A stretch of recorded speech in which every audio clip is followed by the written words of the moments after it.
G'day and welcome to Australian Transformers Weekly, where we don't really have that much Transformers news to discuss this week.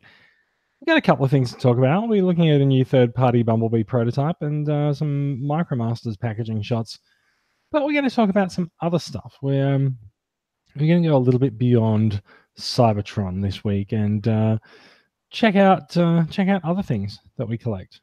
Or at least maybe the other guys will check out and show us some things that they collect. I'm not sure I have much else to talk about, but we'll see how we go.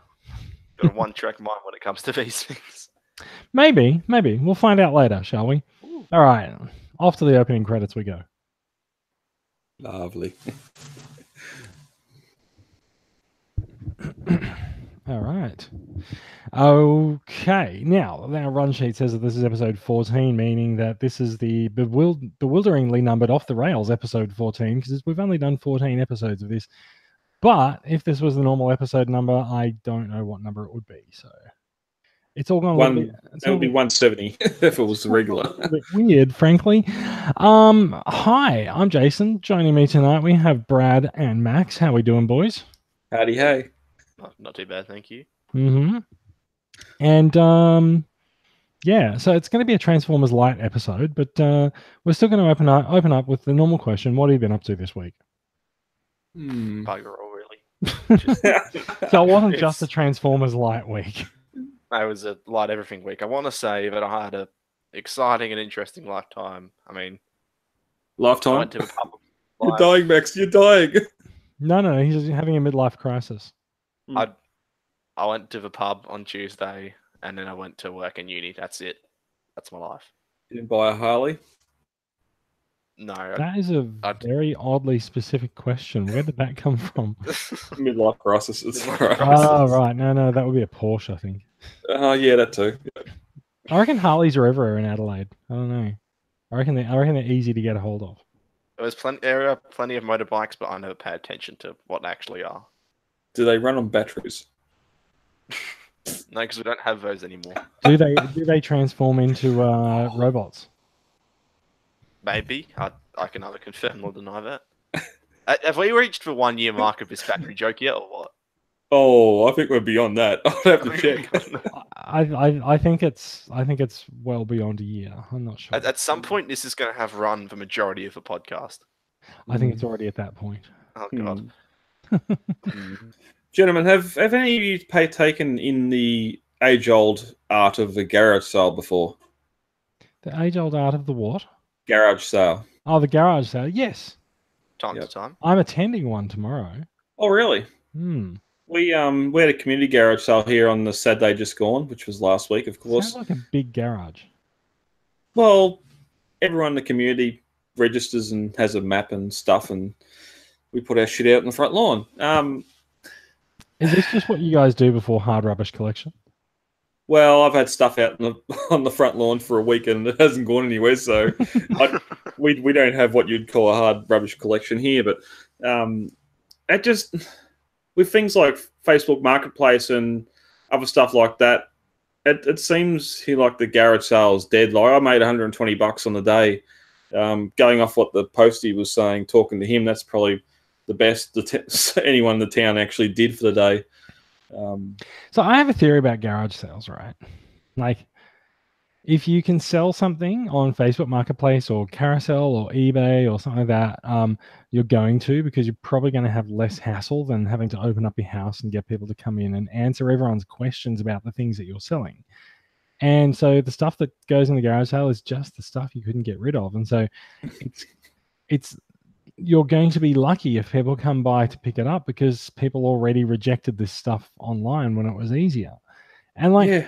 I feel sad saying it, because like there's sort of long been this tradition of, a sort of a trash and treasure garage sale. Like one man's trash is another man's treasure. You turn up and you find, the legends for us are like, people turning up and finding.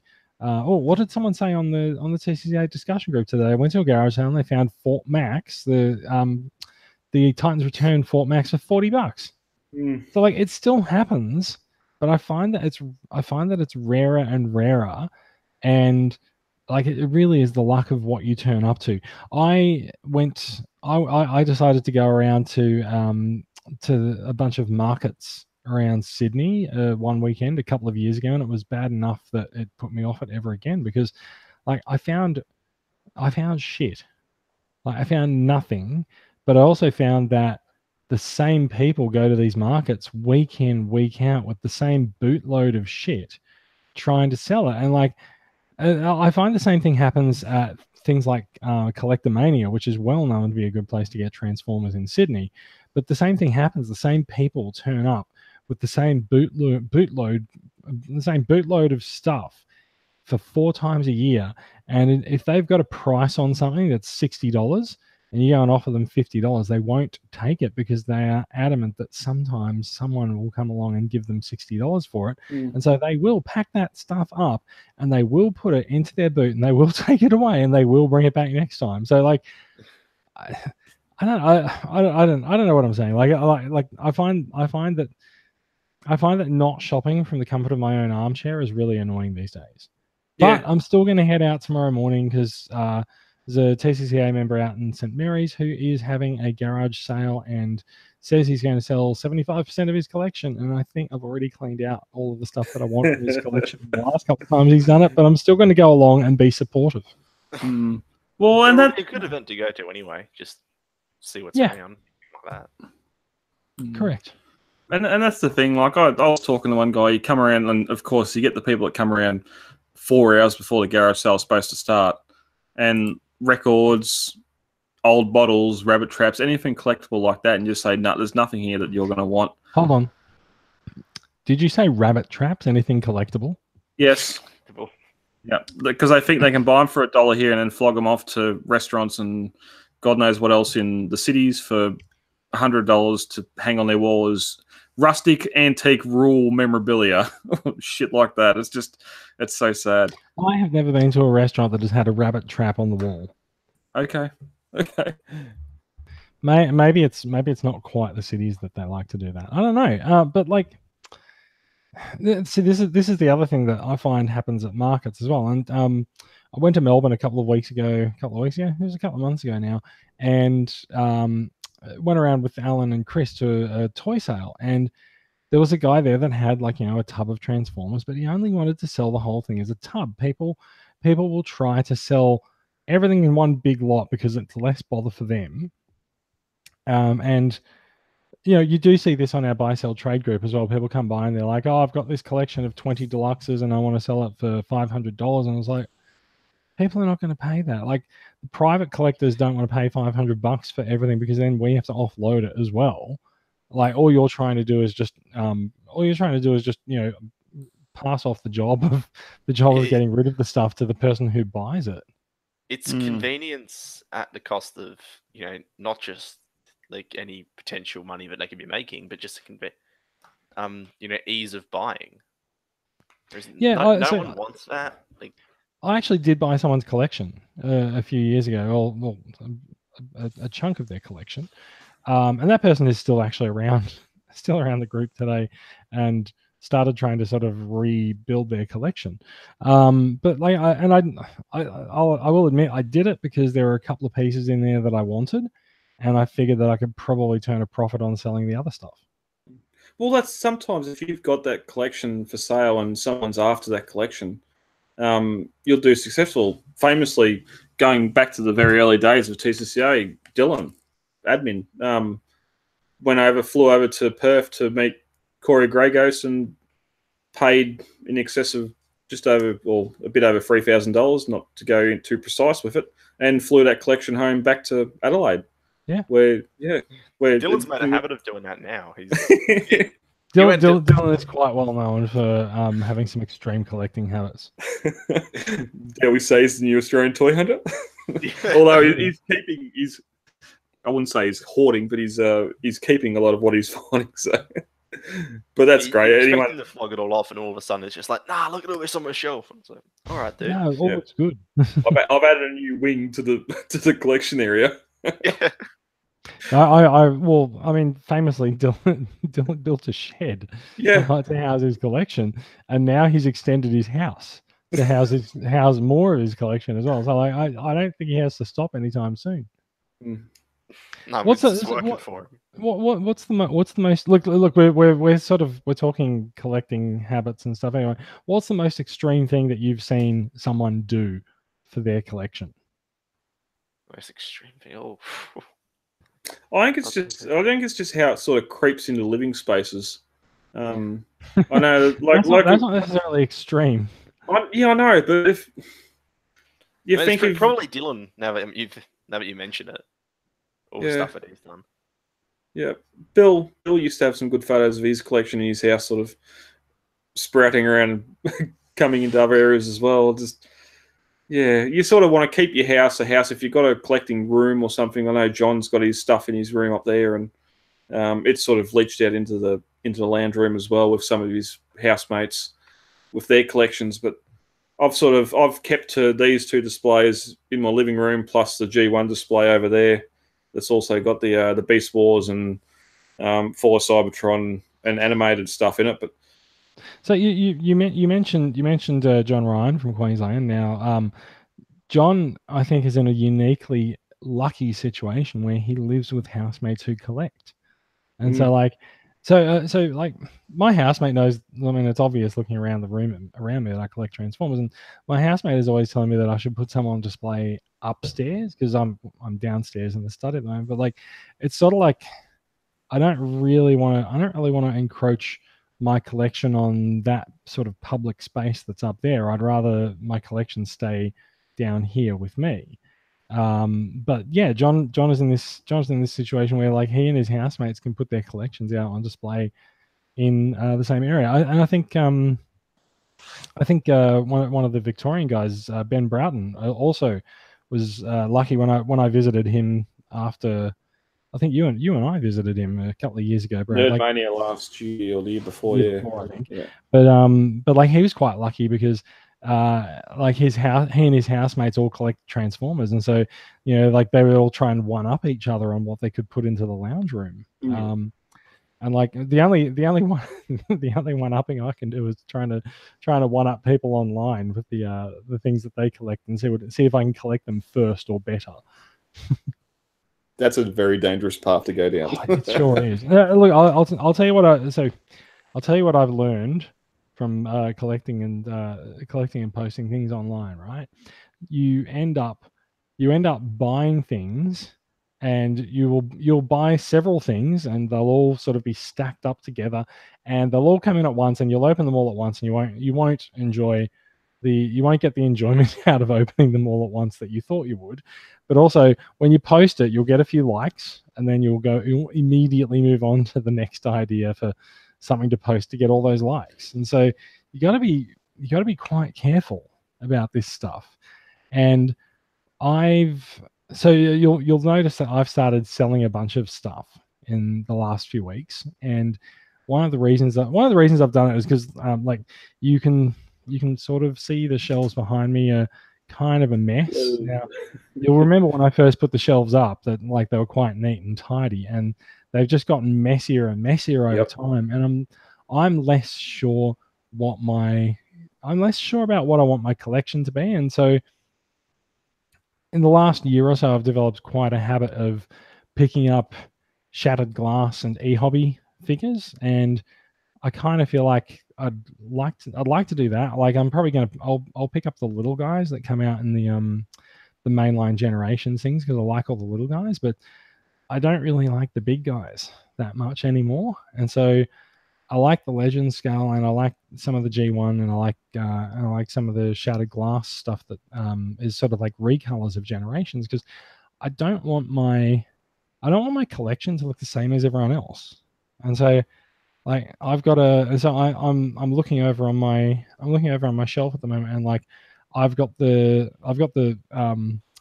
G2, I think it's a G2 Baldigus combiner that I got at TF Nation. I've got the eHobby Insecticons. I've got the New Year Special Prime. I've got the eHobby Perceptor, and I've got the eHobby Blue Megatron up on the shelf. And like I'm pretty sure that looks different to a lot of people's G1 shelves, and so I like the fact that gives me something to talk about on that shelf. Yeah.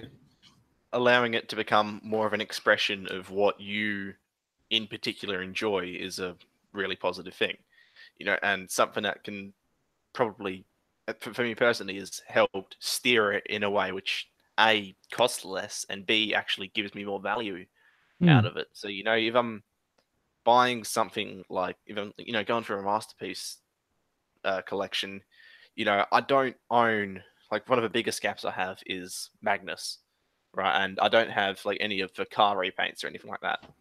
And so they seem like big gaps, but they're Well, not Magnus figures. is quite large. But... It's a tall gap. They seem like figures that don't appeal to me for whatever reason. I don't look at that and go, "That's something I want to own." It just, like, even if they're characters I love and I think the figures themselves look great, it just doesn't stick out to me. You've got an Ultra Magnus, don't you? Not the masterpiece. You've got the Generations one, don't you? Yeah. So you're happy with that? But even as a figure level, it doesn't do as much for me as a masterpiece would. It's just I don't want to spend upwards of $150 on it. Is that a character thing, or it's not a character thing? It's I actually love the character. It's just a matter of the figure doesn't do it for me, right? And for whatever reason, it just means that I'm not going to end up picking it up anytime soon. You, my friend, need scissors and tack. see, I have a couple of quirks with my collection right now. I didn't finish my point earlier. One of the reasons I'm selling a bunch of stuff is as I'm trying to decide what goes on my shelves, I'm taking another look at what's out on display and what's in storage. And the stuff that's in storage, I don't feel the urge to bring out and put on display. And so I'm like, well, I may as well sell that because it's just going to sit. It's just going to sit in my. It's going to sit in my cupboard, and I'm going to sit there and think, oh, I own that. I'm really glad I own it, but I'm not going to do anything with it. And so, like, especially I think in the last month or so, I've identified a bunch of Transformers subscription service figures and a bunch of Shattered Glass figures that I really want to get my hands on. And it's going to cost me like $500. So I'm like, I may as well sell some of this stuff that's not out on display and is not likely to be. So, like, there was a point a few years ago where I wanted to collect all of the iGear cone heads to fill up my masterpiece cone head shelf, and then Takara started releasing cone heads. I'm like, oh, I'm not going to bother with the iGear ones. Into storage they go. And it's only now that I've pulled them out of storage, I'm like, I'm selling you. That you're going. I don't care. Like, well, there are figures that I've got a couple of versions of now, and I'm like, I don't need all those. Yeah, and that's going back to that point before. If you like seeing a photo of that or what's behind you, Max, or even behind you, Jason, like someone just coming into the collection, into the group, or into collecting now and seeing that and going, wow, that looks fantastic. I need to get that in the next month, and just going out. We've seen it countless times in the group. New members coming in and just this as well. Like I see people buy something, I'm like, shit, I want that. Yeah. And so I go and buy it, and then I realize, well, hang on, I only bought it because someone else had it. Yeah, it's easy to get caught up in the hype of one unique release or something like that. It's like everyone's just like, holy shit, we need to get this thing. Yeah. And then going to storage, well, it's one of those things. Are you collecting figures? Obviously, you want to collect stuff to display. I mentioned last week when I was at Border Dimensions where a guy displayed there his personal collection. He wasn't selling enough, and he just had a heap of He-Man, just action figures from across the last 30 years that he collected, going all the way back to a little remote control Danger, Will Robinson's Danger, whatever that robot is. I want that. Tell me, I'm going to go and buy it. No, I'm not. But he's just sitting there. He's just sitting there while all the panels are going. He's just sitting there with his tongue hanging out of his side of his mouth, like just driving this 80-year-old robot around on D batteries. And it's like, I was talking to him before the show, and he had a couple of loose things that were doubles for sale, but 98% of what he had there was just him out showing his collection off, because otherwise it's in a glass display at home. No one's seeing it unless you're taking photos and sharing it online. That's what everyone does. So you're sort of lost in the crowd unless you have a house with wall-to-wall figures or whatever else on display. Yeah. And like, great, some people can do that. Other people, married, can't do that. But there's compromise and everything else. And it's just to come in and see, like, Griffin's got some fantastic stuff on display at his place.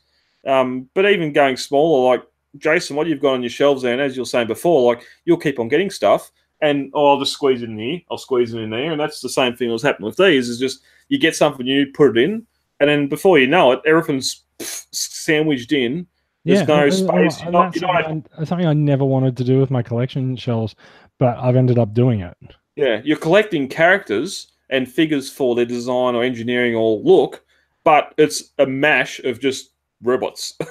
And it's not, there's no individual to each character, it's just so. And we'll get to that in a little bit too, just with storage. Like do you keep stuff like, okay, this is rare, I can't get this again, or it's going to be very expensive to get this again, or in 4 or 5 years I want to move to a new house, build my own house, what have you, and have a collection room where all this stuff can come out of storage to have, or is it just bound to be in storage for its life to say, yes, I've got it, but it's off there in the boxes? You just have to wait for your kid to be old enough to move out of home and then just like... Well, that's a very long-term creative plan there for the spare bedrooms, but yeah, it's sort of one of those things, and that's a lot of the stuff that I've got in collections is stuff I've collected over the years, and I just don't have anywhere to display it that's practical. So it's in boxes in storage and waiting for that time someday in the future where I'm hoping I can get stuff out. I'll finally get the man cave finished and get the other 4 of these displays set up out there and start displaying stuff. Or I'm of the opinion where that... I'll start that sentence again. It got away from me. I'm of the opinion that I'm not going to have a collection room. Like a study that I can put shelves up in is the best I'm going to have in terms of having a room to display my collection, because I'm always gonna be renting. Like I don't know that I'm going to buy a house anytime soon, and so if I'm renting, I'm only going to be renting enough bedrooms for myself. Well, that's the extra cost of just having a collection room, and then just it doesn't matter what it is. Like, are they the Billies behind you? What your shelves? My shelves are Billy bookcases from IKEA. Yeah, whether it's them, whether it's Detolfs, whether it's these friggingings. Displays are big, bulky, and take a lot to move around. That's without even packing figures up and everything else. And if you're also quite expensive, like those ones you've got there, you said you got another 4 displays in storage. Like, how much did you end up spending on those? I paid about $300 each for these, and they're about 1,000 new, just because of the glass. The whole back of them's mirrored, and they've got 8 glass shelves in them, but I'm only using 6 at the moment, so there's a lot of glass. I've got 2 big and 1 small Billy bookcase. I've got a set of glass shelves from IKEA that we bought when we went to Supernova one year, and I was just like, sure, I'll use those, but they don't really fit with the rest of my room. And I've got a 4x4 IKEA Kallax shelf, which I think is what you've got behind you there too, Max. Yeah, I've got the 4x4. Mine's a whole mess of stuff. There's a Kallax, a 2x2, couple Detolfs, some other weird thing. I took out the doors of a bookcase. I took out 2 doors of my wardrobe, so then I could display like some larger figures on there. And then I've got like a CD rack that I've just used for to display little figures. That's the little red thing behind you there. Yeah, that's like an old CD rack that I just repurposed. It's not any sort of unified style. It's just whatever. Ideally, I feel like the idea of a collection room is sort of, I don't know, it feels like you're like hiding your hobby in this one little space. Whereas I feel like you sort of want to, instead of just concentrating in this one little area, if you owned a house, I'd want to spread things around a bit and have stuff like next to a TV or, See, I am thinking of getting, not a Detolf, but I'm thinking of getting one of the sort of double Detolf things from Fantastic Furniture and putting that upstairs and putting like real statement pieces in it. But I don't really know what I'd put in there. Like, I feel like if I was going to put that up there, I might end up just putting like my e-hobby figures in there because they're sort of one of the most precious things in my collection for me. Mm. And like a lot of people will put big displays up and then just put big bots in them, but like looking around, like the big bots that I have are Combiner Wars Devastator, the Jin Bao Oversized Bruticus. I'm not going to put that on display because it's $100 KO that, you know, its individual pieces don't stand up. It's not really that much of a statement. There are like Fort Max, Triptychon, and Metroplex, but like I don't know that I want like the behind glass things in my living room to just be those big bots. Like I'd rather they were something that says something more about my collection. Well, that's it. The lower third of that display there is those Titans figures, Triptychon, Fort Max, Metroplex is over there in timeout, but it just what did he do?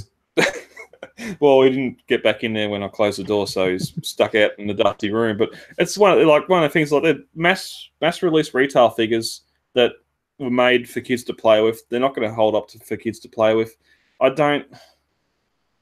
If you've got the original, I don't feel like they're the ones that you want to put in display. No. Yeah. It's sort of I'm just in a unique spot here where I have a bad dust problem, so I need to lock everything behind glass just so it stays cleanish. Yeah. I bought one of these things at Kmart last week, and I felt somewhat emasculated as I approached the checkout. Oh, that's only half the struggle, though. Like if I had to take that paintbrush, and it's sort of one of those evolutions. And one thing you can sort of praise Facebook and Facebook memories for is just every now and then when you get reminders of what your collection started off and how your collection's grown as you've taken photos of just how you may have started with a bookcase or even some timber DVD racks from Reject Shop or something like that, where it started that it's grown into more things, DTOFs have come in or what have you, and how your collection sort of grows that way as well. So you and I have been talking about this a little bit in private, but and like trying to help Dylan with his, but like I've been looking at adding some LED lighting to my shelves in the last couple of weeks, and like I need to sort of sit down and plan out properly what I'm going to do, and I need to actually do it really soon. But like I need to get out a soldering iron, and it becomes a whole DIY project for that. So I'm not entirely sure what to do about it yet, but I know that I do want to do it. And because I've chosen to make my collection display area out of Billy bookshelves, there are some things that I can and can't do with those. And like the last couple of weeks is sort of the first time that I've looked at that space and just gone, oh, maybe I should have done something else. But like, I don't really want to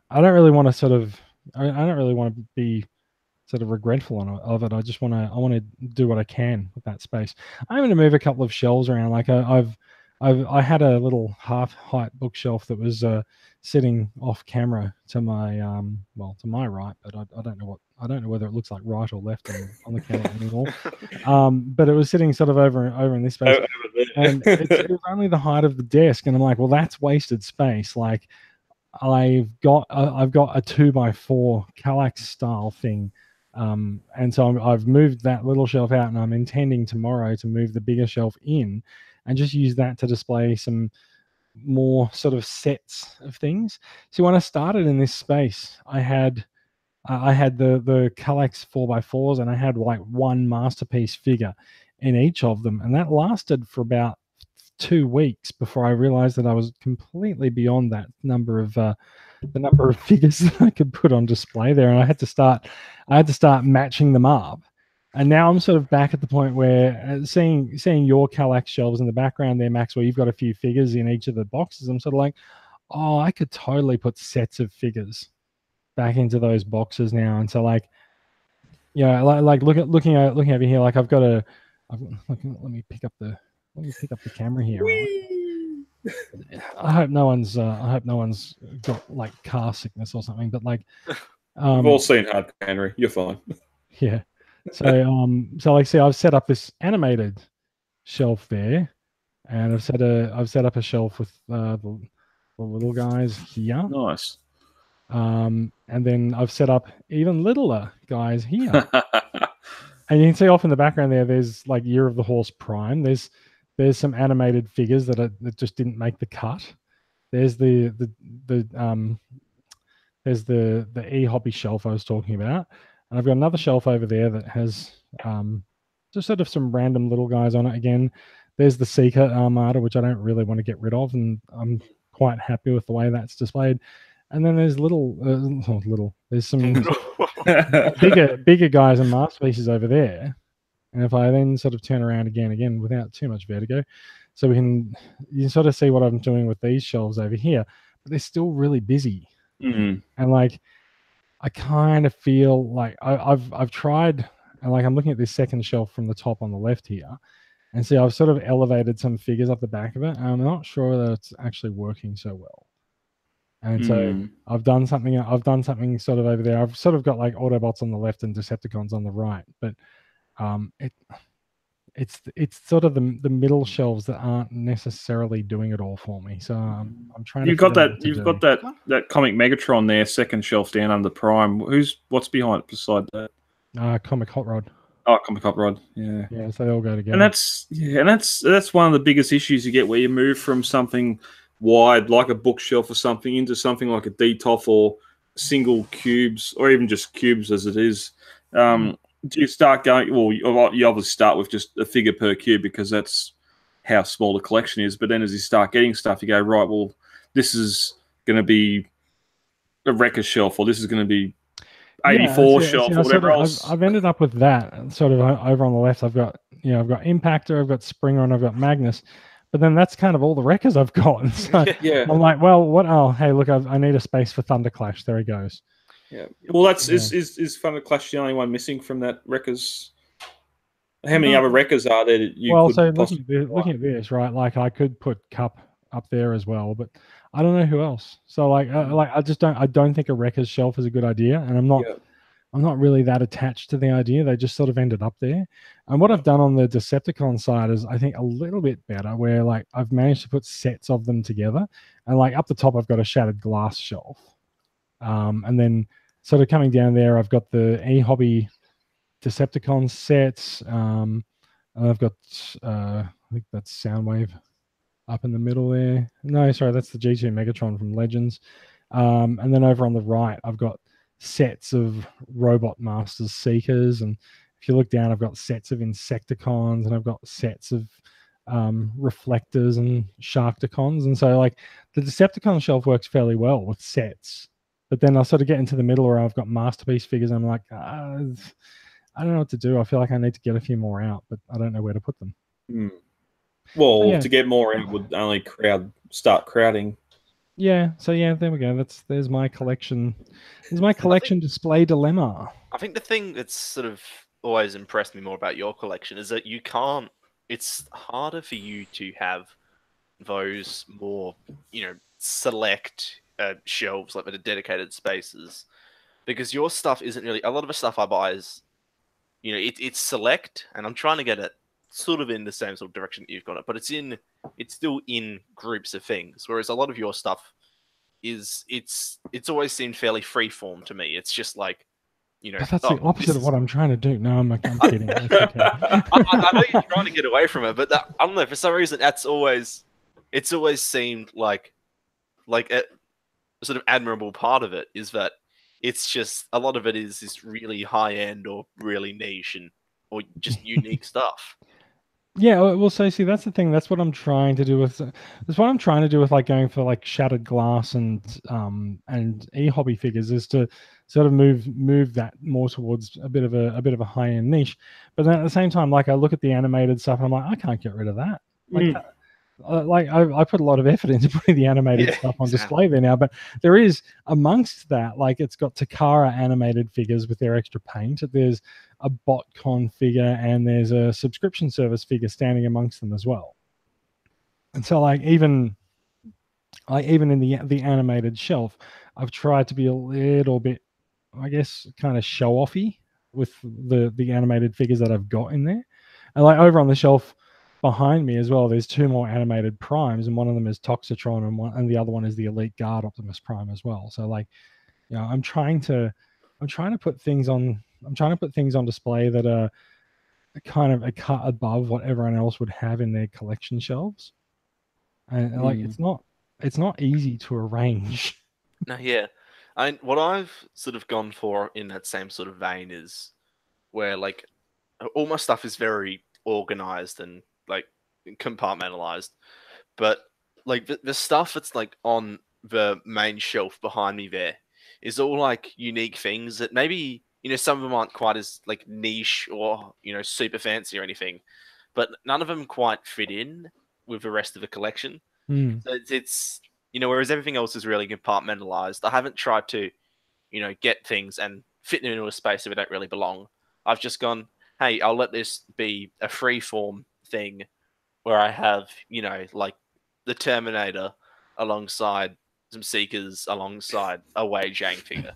See, I know a few collectors who do that because, and this works for them because they collect other things, but like I tend to only collect Transformers, which does bring us to sort of one of the points of this discussion as well. Like we've talked a lot about what we collect and how we display it, but we should talk about the other things that we collect as well. Well, just before we get to there, I was going to sort of say it's sort of going back to episode 13 of Off the Rails from Christmas time. No, it was Easter time where we had a question come in of what do you buy because you thought you had to have it, then realised that whether it was hype or something, and no, I don't need it anymore. And that's sort of one of the things like we'll talk discussing before where we've purchased stuff and you've cooled down off it and I don't need this anymore and it's time to go. Well, so the thing is that in this hobby, in this collecting space, it is way cheaper to buy something when it's first made available as a pre-order. Yep, exactly. And whereas if you decide you want it later, you either have to wait for the reissue or you have to fork out a little bit more money. Like this is especially true even of masterpieces, right? Like if you buy masterpiece figures from Japan, then you can buy them at like a 20% discount off their normal retail price by pre-ordering them from HobbyLink Japan. And like when they're first announced, they have a price attached, and the pre-order price is always percentage less than that. And so, like I'll definitely buy things on pre-order that I think I want them at the time, but then later on I'm sort of like I don't really know why I bought that, and like looking at so like one of the things that I'm going to put up on sale soon is going to be the Ocular Max Inferno. Because I got that, and like there was no Masterpiece Inferno at the time, and then Masterpiece Inferno came out, and then Grapple, and then Artfire, and I've got all those guys up on the shelf over there. Yeah, I've seen them before. So I don't need the Ocular Max version anymore, and like yes, I've cooled on that, and like I did have it on display for a while, but like it's as much as people might get third-party fever. I kind of feel like the number of third-party releases is becoming a bit daunting for people at the moment, and I think people are actually just stopping buying them because there's too many of them. Oh god, yeah. There was a time, back in like 2014, 15, when I first really started getting into it, where I would look at a third-party figure and just instantly go, right, that's a must-have thing. It's got to go on a list of something to get down the track at some point. And like none of that's ever eventuated because even back then, only a few years ago, there weren't all that many third-party figures. Nowadays, there's another one coming out every week. Yeah, they almost hell, you could probably they may even outnumber official ones at this point. I don't know. You'd have to do a proper tally of it, but it wouldn't surprise me. Definitely in Masterpiece they do. Yeah, so Masterpiece scale, yeah. That sort of Masterpiece and high-end level of stuff. It vastly outnumbers what Takara's putting out. So it's not viable to that anymore, and I don't think it has quite that same magic of it. No, see, I think look, I think people who say otherwise have been kidding themselves for a long time. But like, I can't look at the third parties next to official releases of the same character. I'm just like, nah, fuck it. I'm just going to sell the third party one. It's the third party ones. And this will be controversial, but they're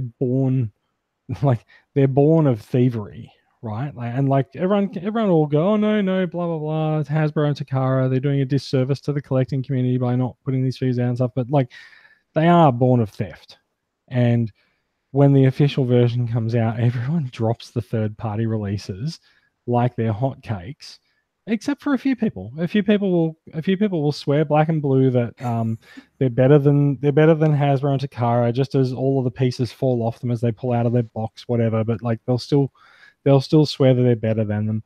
And I think personally, Takara's really been bringing it on the engineering for the last couple of years. Like Megatron, Sunstreaker, or the Beast Wars stuff they've been bringing out. Like they've really been trying to prove to collectors and stuff that they're a force to be reckoned with in the engineering stakes, and I think they still are.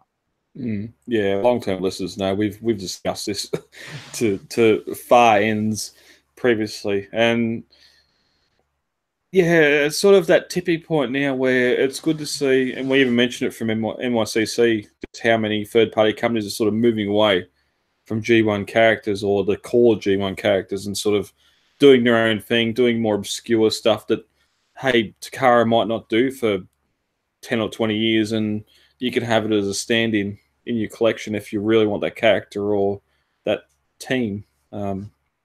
Yeah, I think a lot of people have been using third-party figures as stand-ins for a long time until the official thing comes along, and then, like, even if the official thing might not be as good, they're still going to swap it out for the official one, unless they're like the 5 or 10% of people who won't.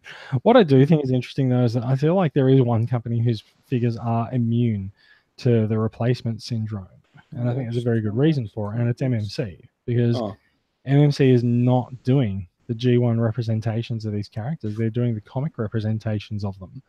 And there's never going to be a masterpiece comic design Megatron.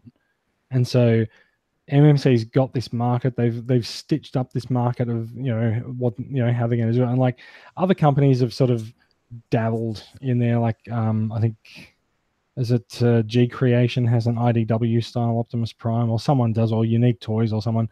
And it's like, that's good. But like, and also I think MMC hasn't actually done an Optimus Prime figure, but they're more focused on the characters that are less likely to get figures made of them in the first place anyway. And so I find, because the MMC figures have that comic book styling, they don't get replaced when new versions of these figures come out. And so like like the MMC masterpiece, or not masterpiece, the MMC Megatron is on my shelf right above Masterpiece Megatron, because I feel like there's a place for both of them in my collection. And in those sort of situations, I think there was feel like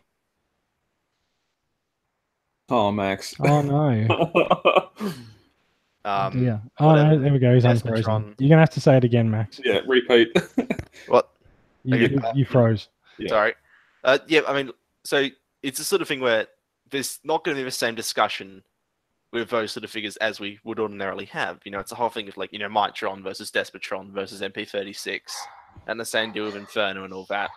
But no one is ever going to, compare MMC's Megatron to MP36. No. Because they're so far removed from each other in terms of, production level, design identity, cost, everything. It's two completely separate areas of Transformers collecting. It really makes me wonder, like,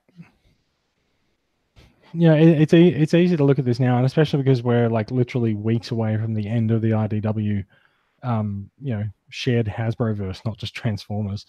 But should MMC have actually gone for a license and just like said, hey, like we actually can do all of this stuff, and we can remove the desire from the fans for you to do it by us doing it, and give us a license to do it. And like, I think Flame Toys has stepped in on that, haven't they? Well, they kind of have, but their figures aren't transformable. I was going to say, they're not accessible either, is the other thing. Yeah, that's true as well, because they're like a few $100s each, whereas the MMC figures, like 100 to 200, depending on the size of them. But like Hasbro knows about all the third parties. Like they know about. Oh yeah, they willfully turn a blind eye to them because like it is a game of whack-a-mole, and like, like it's fun for us to sit here and just sort of go, oh, it's because they own them all, and like they really don't. But it is fun to put out that conspiracy theory. Yeah, but the only time I ever take any action is to be like, oh yeah, can you guys please not sell these at a BotCon? Because they don't actually have that. They don't have that clout anymore because they don't have BotCon. They only do HasCon once every 2 years, and no one's gonna sell it at HasCon. Yeah, well, also I don't know what happens dealer wise at HasCon. Like I kind of feel like there's one company in town making Hasbro toys, but so like there were third party figures, and I don't know if there were KOs. There were definitely there'd be a couple. Something was stuck in there. If you let me finish, okay. At TF Nation, so.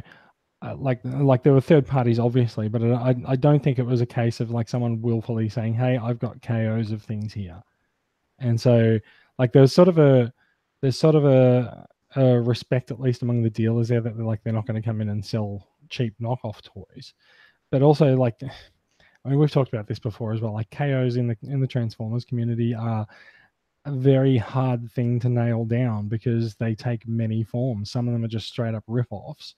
And some of them are enhanced rip-offs that might be better than the original. And like, there's definitely both around, but in general, like you're kind of like when you like it's not called KO because like they're all high quality, right? No. Well, I mean, you wanted to talk later about how our interests differ aside from Transformers. Well, the thing with KOs is that they have such a different approach within the Transformers fan base to in any other sort of collecting community. Like there is, I think some of them do, but some of them don't. Like a KO is a KO is a KO is a KO, but like there is I think ultimately if you sit someone down in front of a computer, they want to make something that they can be proud of, right? And so if someone's going to KO something, then I think there's a desire among the companies that make KOs to make something better. And like there's a desire somewhere in there, but some of them, they just want to make a bit of money by pretending to be something else, right? Like you manufacture something for $2 and you sell it for 10 and you're doing all right when the official price is 30. And so like they are literally just trying to make money off like they're barnacles, right? But then there are I think there are people within those companies that actually do desire to make something better, and maybe they persuade someone in a management role somewhere to actually give them a chance and design something and mold it to their own specs and see whether or not they can sell it. Like we know that Weijang makes complete and total knockoffs of everything, but we know that they also make really high quality oversizes with extra engineering and die cast parts where the originals weren't there. To the point where you get stuff like the bloody designer signing the box of a knockoff. Like, but this is the thing that I find really funny though, is that like you can walk through Paddy's markets in Sydney and go into the toy stores that sell all the cheap shit toys that are like, it's like when you get a box of DC heroes and it's got Spider-Man and Thor in it or something like that, and you go in there and those things are fucking made by Weijang. But what I find astonishing now is that there are people in our Facebook group who go to Paddy's markets and they see that and they're like, oh my God, Weijang took a break from manufacturing awesome quality products that I know and they made this cheap shit one. Oh, wow, they really are diverse. Like, no, they're not. Like that's what they do. It's just that the thing that you're so into and so one-eyed passionate about is like the thing that they spend 5% of their effort on. Yeah. Yeah, you're only just noticing this now. Yeah, and we've talked about the highs and the lows of Weijang in the past. It's just, you can get some figures like the oversized Age of Extinct Optimus Prime and go, wow, this is fantastic, and then next minute have a KO. And next minute they make a pink Grimlock. Yeah, and you transform it and the arms and legs fall off, never to be reattached again. It's just, what happens in the factory, the engineering, design, the company. It just makes you wonder sometimes. But it does, and I also think it's worth considering that these companies are not companies as we might think of, where there's like a designer and a production manager and a financial person or something. Like it's literally like, one or two guys who have like, bought themselves a factory and they're just knocking shit off. And Well, they they hardly make a red exist one. in a legal sense. Yeah, you I'd know? say it's 5 people, and they pay a factory some money to print some or mold some plastic. Well, so we do know that we do know from some of the chats that we've had with some people in the industry that a lot of the third party companies all get their stuff manufactured in the same factory, and that factory, I can say I've been told, is the one that's behind CHMS, which is the company that makes a lot of Generations KOs. Now CHMS has been really quiet for a while, but maybe they're working more with Wei Jiang on their stuff, but like the guy runs this factory still, and so like he's making money because he's manufacturing fans toys stuff for them. So like, the rise of third party companies means that CHMS doesn't really have that much access to their own production line anymore. Yeah, but also it would not surprise me in the slightest if some bloke, some of the guys at CHMS were like, "Hey, what if we just made our own figures?" Yeah, and like I think if you're closer into the industry, and I think it's really hard. I think it's really hard for us sitting in Australia to be closer into an industry where like there's such a language barrier as well. But I think what you find is that there's a lot of, I don't know, like I'm just going to say like it's a very incestuous industry, but like that's not really what I mean. But like I think a lot of people know each other in the KO and the third party space, and like we know that designers sort of flit around from third party to third party because we know that companies decide that they're going to make a figure and they solicit designs from people, and then all the ones that they don't select go off to other companies, which is why you get a run of Jazzers all at the same time. It's why you get a run of Devastators all at the same time, because someone by Jove jolly well designed it and they want to see the bloody thing manufactured, so they'll shop it around to everyone. Yep. At the height of that popularity, we had 14 companies doing Dinobots. Yep. And that's as crazy it's ever got. It's dropped off a fair bit from that, and I'd say half of those Dinobots haven't seen the light of day, but still, just. I hate the fact that it's an accurate number as well. Like, you're not even exaggerating. I hate the fact that Brad actually has given an accurate statistic on something, because like I normally like to give him shit for not being correct. Oh well, I was going to say 2.6 million, but I thought I'd play it straight. Still accurate, but yes. Yeah. So like we keep alluding to this. We're going to talk about other things that we collect. So like time's ticking away. The show's over, isn't it? Yeah, kind of is. Brad, why don't you talk to us about some of the stuff that you collect? Well, I suppose it all stemmed out of 2007 with that first movie, and that's where the re-collecting sort of started again. Yes, it was Transformers for those couple of years, and unfortunately, yes, it was going near complete, especially on Revenge of the Fallen, where I was buying chess sets, wall clocks, Easter egg tins. God, yeah. But I've settled a little bit from then, and moved off into some other things. Jason, you got some photos there. Like my biggest aim and goal at the moment, and probably my number one fandom, is Jurassic Park, and at this point, probably always will be. So you said I've got some photos. I have put one up on my screen share. If you can put the screen share on, the Jurassic Park popcorn bag, and like, I gotta ask, why did you not photograph the other side of it? It's not on the screen. I don't see your face. Oh, you know why? Because I actually forgot to turn on my screen share. So give me a second. Give me a second. I'll put it on.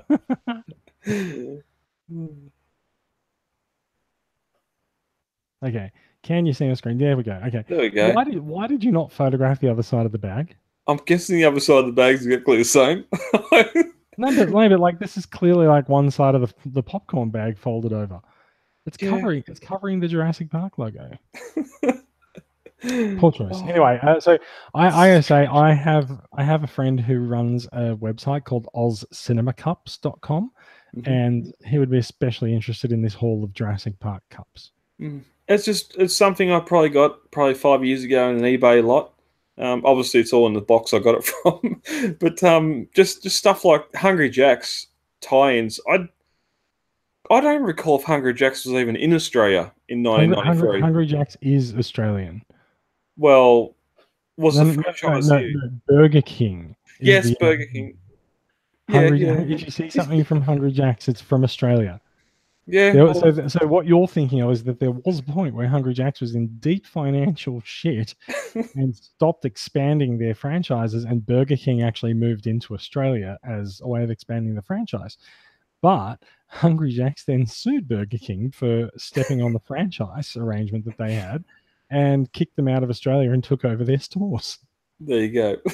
So Hungry Jack's definitely Australian, and I'm sure that they did a Jurassic Park time because I see a Hungry Jack's cup with Jurassic Park on it. Yep, I've had an offer for $100 for that cup.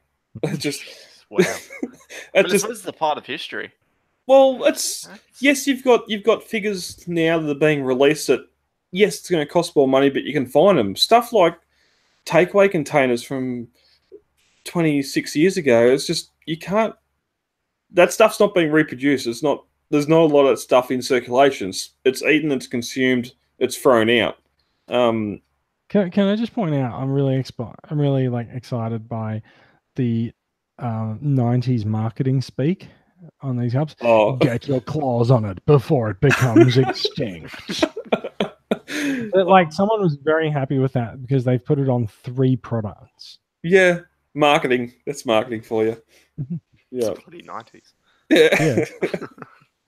Shall we move on? Yeah, but just sort of rarities like that. Brad, it's a picture of you. Yeah, here we go into that rare stuff. And we were talking last week about that force suit that I was trying to flog off at Border Dimensions. And I sort of dipped my toe into the Hot Toys stuff. I had a couple of Iron Mans. I had the Gantry set and Catwoman. Do you know why I just can't do Hot Toys, especially where they do Iron Man? Because they just come up with a new one every week. Someone posted a picture of their new one, and it's like the Mark 43 suit, and I'm like, this wasn't even in the movie, but you've got a toy of it that you're going to make people pay several $100s for. Yeah, they've done literally every single suit and multiple versions of each.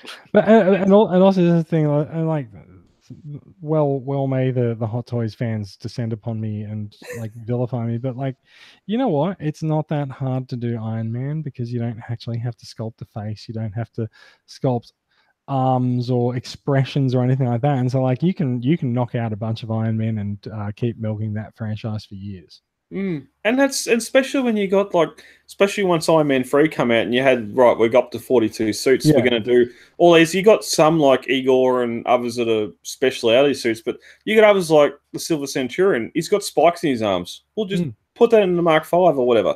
It's just we're going to make a new suit because it has a new feature, and it's definitely to sell toys. But it doesn't make sense why Tony would have 42 suits, and I'm not even going to go into Infinity War and the disgrace of that. But also, I don't have space for 42 Iron Man on myself. Who does? Plus, to put them in the little Hall of Armor cases that you can buy separately to put them in, it's just...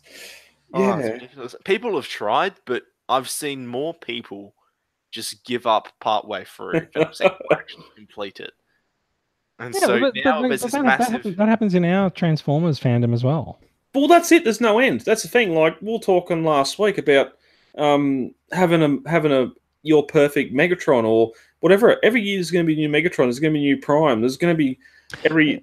Yeah. No, you're right. But and sort of what is your okay? It's going to be G1 for the most part, or if you're attached to a comic character or something. Jason, you've got that comic Megatron. Well, if we're about to get to the end of IEW, if they do reboot or whatever's happening there, and we go into a new series, they do a new Megatron that you love. Well, and they will. But what I was going to say with that though, this is one of the reasons why I'm very happy. I'm very happy for IDW to draw a line under their universe because it means that's it. They've stopped creating new characters in that universe, and so. It draws a line under it for people, and I hear this from people all the time. They're like, I want to start reading the comics, but I don't know where to start. And it's one of the things about IDW's Transformers universe is 12 12 or 13 years old now, and like it's becoming like Doctor Who, because in terms of chronology, they start at a particular point and they go to this point here where everything is going to end. And like all of the books that we've had published are like around here. But then occasionally a book would be published that takes place here or here or here. And then something goes here and then something goes back here in order to change something that happens there and then create a thing. And like, that's fine. And I still think that the best order in which to read those books, and I don't know why people do this to themselves. I think it's stupid, but people will go, I need to read them in chronological order. So I need to start back here and I'll read issue 3 of Dark Cybertron, and then I'll read issue 14 of More Than Meets the Eye, because they take place in a chronological order.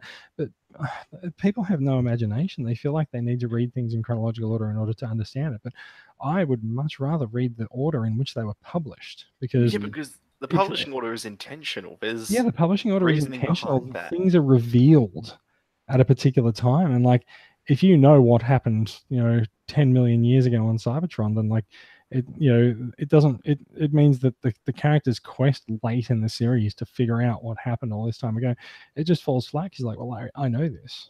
Not to mention that in that future where they decide to go back or whatever, they've got X amount of issues past that point they go back to, that they know what's going to happen past that point. If something's going to happen, it just builds that story even more. But there is a thing that like I like, and I think I've mentioned this on the podcast before, or I've mentioned it in discussion with people, but I'm going to do it again. Like, Joe Straczynski, the creator of Babylon 5, he worked a lot with Hull and Ellison, who worked on the original Star Trek series, and he was a very accomplished science fiction writer. He also recently passed away, so rest in peace, Mr. Ellison. But one of the things that JMS was so proud of Harlan for doing was that he would go and sit in a shop window with a typewriter, and he'd write a book in that shop window, and he would go and he'd put words on the page, and he'd go and stick that word in the window, that page in the window. And people were standing outside the shop and they were reading that page as he finished it. And he said that the reason he would do that is because he couldn't go back and revise what he'd written before, because it's already there. It's already been consumed by the public. And that's kind of what happens with comics, right? Like comics, they publish things, they put that stuff out there and people read it and they consume it. But comics also have this little retcon button where they can go back and they can change things, and it's very common because it's sort of a bit of a sci-fi trope and stuff. But like, I appreciate the showmanship of the trick, because you're writing in front of people and you can't go back and revise what you did to make it more convenient to get yourself out of a plot hole or out of a plot corner. So I appreciate that, and like it's kind of the same thing. Like, you're saying if you read the events that happened 5 million years ago, and then but then the issue that came before that issue isn't until like 200 issues into your reading schedule, then like you've lost the impact of that moment of that reveal. But also they had time between that issue and that issue to retcon some stuff if they wanted to, or to fix things up and change them. But yeah, like I said, I'm looking forward to the end of the IDW universe. Max, you and I talked a little bit about Unicron number 5 last week, and I read a review of it this week, and I cannot believe that IDW's fucked their publishing schedule up so much. There was a reference in Unicron number 5 to something that happened in Optimus Prime number 24, which is out this week. This is like seriously. As good as IDW has been, this has been the issue for so long. But this has been a problem. But this is a problem with Unicron specifically, because issue number 0 came out for Free Comic Book Day, and it referenced things that didn't happen in the main line for 2 more issues, and it happened months later. And it's like, well, it was like, straight up, like, let's talk about it. Like, Bumblebee's alive because Bumblebee was trapped in a black hole and pulled out, and suddenly he's there in Unicron issue 0, and it's like, what the fuck?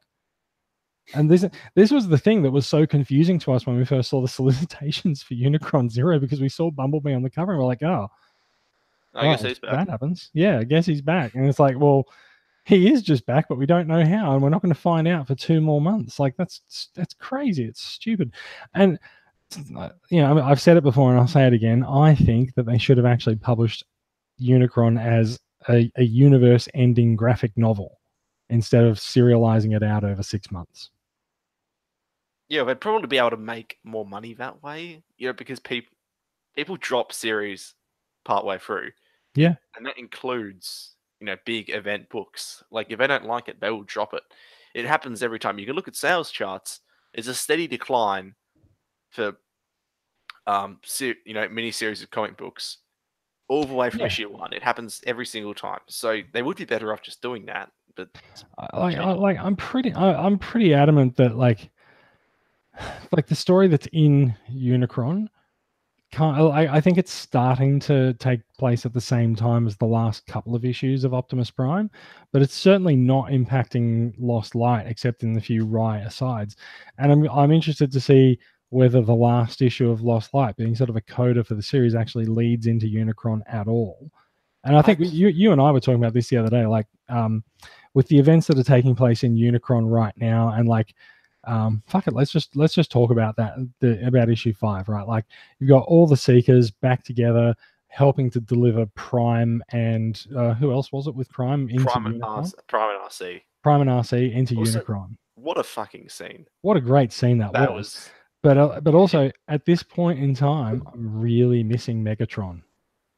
Because there's so much development. So busy over in Lost Light, and it's just like, holy shit, like the new heroic Megatron should have been attached to one of those Seekers. Like he would have been right there with Prime and RC riding fire into Unicron. The thing is, it's not even just I want these characters in these moments. It's you want these characters to talk again. Like Prime and Megatron. I don't want Prime and Megatron to never have another shared word. Like especially given that Megatron has spent how many millions of years in the Functionist universe, and he's come back a changed bot. And like, how good would it be to have a scene with Megatron and Optimus now? Yeah, well, I think the other thing is, these characters haven't spoken since the end of Dark Cybertron. Yeah. You know, it's been so long, and like the things that they've gone through with Prime, sort of leaning towards Megatron's, ways and finding that didn't work for him, and then, Megatron, like, he repents, he changes his ways, but then he finds out that if he had changed his ways in the past, if he hadn't, had that ultra aggressive approach that he had done, then things would be so much worse than they are. So it's like, how does he say, I sort of renounced the Decepticons and I've tried to fix all these things, but actually if I hadn't done this in the first place, it'd be kind of worse. It's all these conversations that you want to have happen. You want to see, how does Rodimus live up to Prime's legacy? How does Soundwave and Megatron interact, given how much they've changed in their respective companies since then? And it's like, you want these conversations to happen, but you don't think they ever will. There's one more issue of Unicron before the end of the universe. Yeah. I'm like, I don't think it's going to happen. I do wonder whether IDW will be tempted to come back and revisit some parts. And look, since we're talking spoilery stuff, I do want to put out my theory that I put to you about the Visionaries stuff at the end of Unicron number 5, right? Like the Visionaries were on Cybertron and they helped evacuate everyone on Cybertron before it was destroyed to Earth. And now the Visionaries appear to be in their own personal private heaven. And they've identified the fact, and also I'll just point out, I do not give a shit about the Visionaries. No. But they've identified that they are on their home planet thousands of years before their known history occurred. And so I really wonder if that's the effect of being consumed by Unicron. We know that this version of Unicron has some kind of a what was it someone said in Unicron number 5? Oh, he's got a black hole in the middle of him. Like, what robot do we know that has had that happen before? Megatron. But Unicron has a connection to almost every star in the galaxy, and that's why they go out when he consumes a planet. But is it something about consuming those planets that sends them back into the past via those black holes? And is Unicron actually IDW's reboot mechanism. It could be. Well, I mean, there's also the whole thing of they've very much established this sort of, forward and backward travel in time thing with, full-size planets at this point. So, like, I don't want to be hopeful because I feel like, the most likely scenario for me, unfortunately, feels like this all ends and then we get a series that may just be generic, evil Decepticons fighting good Autobots, and it just. But I think that's okay as a reboot. It's like a palate cleanser, right? Yeah, this is one of my problems with Simon Furman's stuff, is that Simon Furman goes too big too soon, right? Like he'll take a story from Autobots and Decepticons fighting on Earth, and then like within 5 issues he'll be Primus and Unicron chasing each other across the stars as an origin story. And like, I actually want to see Autobots and Decepticons fighting on Earth for a while. Like, I don't need to have the big good versus evil on a galactic scale story told, and I'm glad that Unicron did not happen in IDW up until now. Like they had a rule that they were never going to bring in Unicron, and they decided to bring him in to end it. And so like, I'm okay with that, and I think the escalation towards bringing Unicron in has been good, but also like I said, I'm slightly suspicious that he might be their reboot mechanism. Yeah, because I think the thing is, maybe you want to reboot the whole thing and have a good, like a jumping on point for new readers, but there's so much continuity here that maybe you want to make more of a soft reboot where you can just come back and touch on these things. Not make it central to plot lines going forward, but I feel like IDW might express that they want to completely reboot everything, but I think we might also end up with we might end up with kind of a Star Trek scenario where like we've got the Prime universe and we've got the J.J. Abrams movie universe where they are distinctly different timelines, and so I kind of feel like IDW is going to lock this off and go, right, that's IDW Prime, and now we're going to move into a different continuity and tell a different set of stories. But then at some point in the future, I feel like they might want to come back and revisit their Prime universe and see what happens. And yeah, the other thing is also Transformers storytelling is uniquely long form. Not I don't know that it's, but I don't know that it's that unique. Like I think comics do this all the time. But I think Transformers specifically, I mean, in the fact that we are still getting additions to. I don't mean like G1 styled content. I mean literal Generation 1 is still having additions for things like timelines and what have you.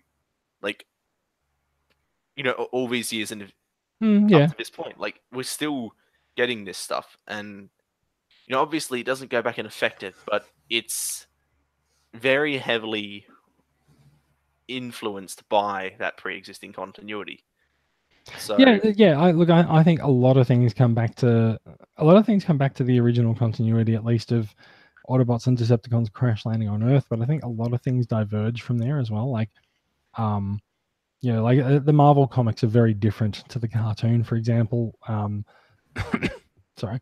A lot of the Generations toys, they're very different as well. Like, and where they actually give out plot lines and stuff, they are very different. Like, Titan's Return had Galvatron in it, and Galvatron was not a reformatted Megatron in Titan's Return either. And they specifically called out Galvatron in their, like the 2 paragraphs of plot that they gave out at the start of the toy line. Yeah, I think the thing is, it's all very varied, so yeah, maybe that is going to be the case with something, but you have stuff like we really didn't get anything outside of the central, like basically everything before RID 2001 was at least in some way linked to the original G1 cartoon. In some ways, whether or not it made sense or not, it was. Can you hold on for a sec? Can you hold on for a sec? Because I do need to run off to the bathroom. Toilet break. Shit about something. Wow, that was a tangent.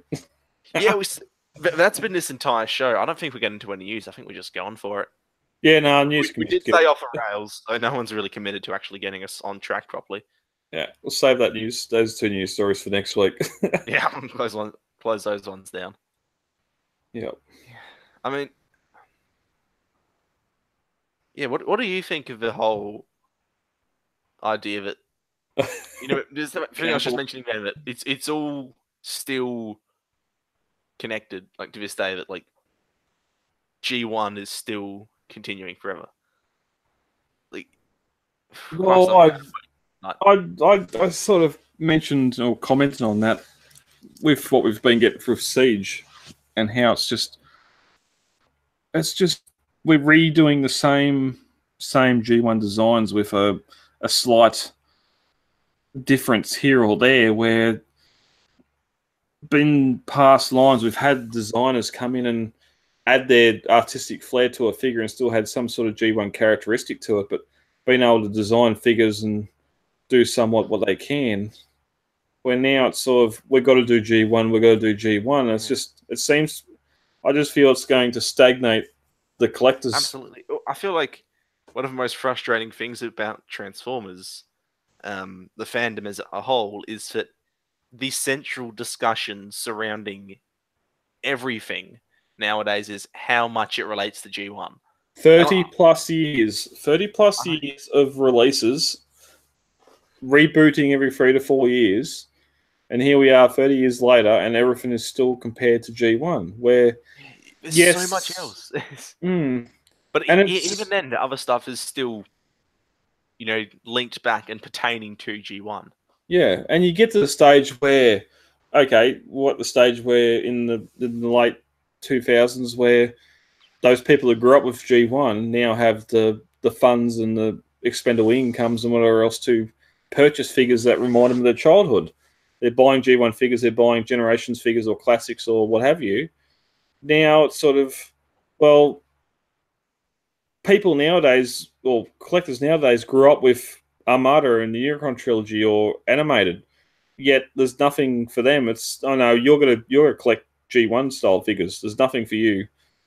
There's nothing for you what you grew up on. You've got to go back and experience what everyone else grew up on. And it's just, we discussed this a little bit when insert name of company here done that Armada Starscream.